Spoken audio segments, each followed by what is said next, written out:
Perkenalkan, nama saya Yuswatun Solika. Saya mahasiswi jurusan Manajemen Fakultas Ekonomi dan Bisnis.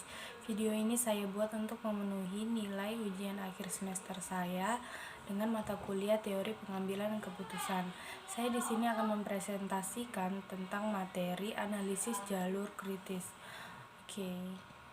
Analisis jalur kritis merupakan suatu kondisi dan situasi yang dihadapi oleh seorang manajer dengan menempatkan analisis pada segi waktu dan biaya sebagai latar belakang dalam membuat suatu keputusan.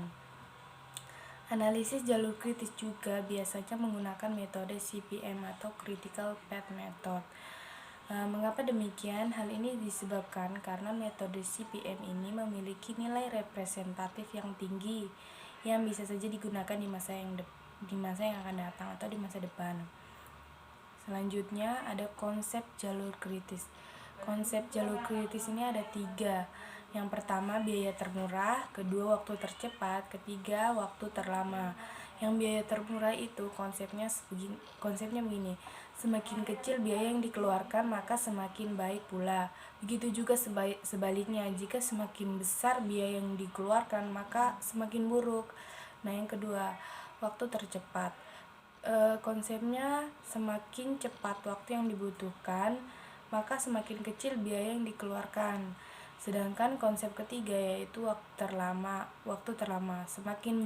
Semakin lama waktu yang dibutuhkan maka semakin besar biaya yang dikeluarkan. Jadi itu ada 3 konsep jalur kritis.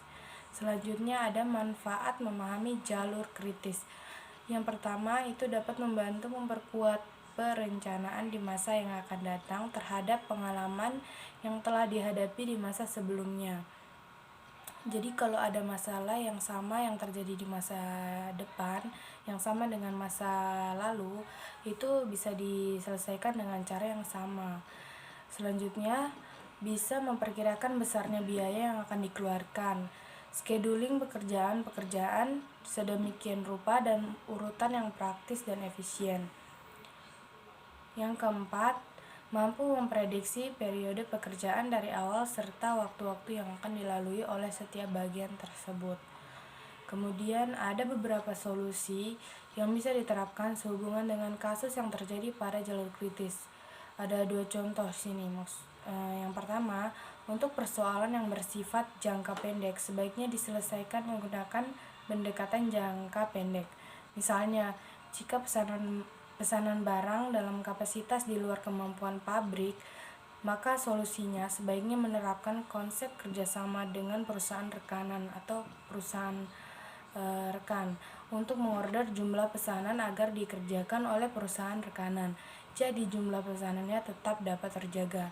Yang kedua, untuk persoalan yang bersifat jangka panjang, sebaiknya diselesaikan dengan pendekatan jangka panjang seperti pesanan order tahun depan yang telah ditandatangani kontrak pada tahun ini.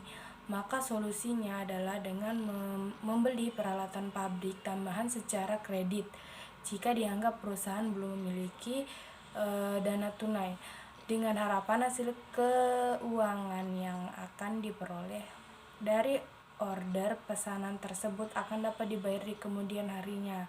Dengan kata lain, aktivitas produksi dapat terus dijalankan. Jadi begitu materi yang dapat saya jelaskan. Terima kasih. Sampai jumpa.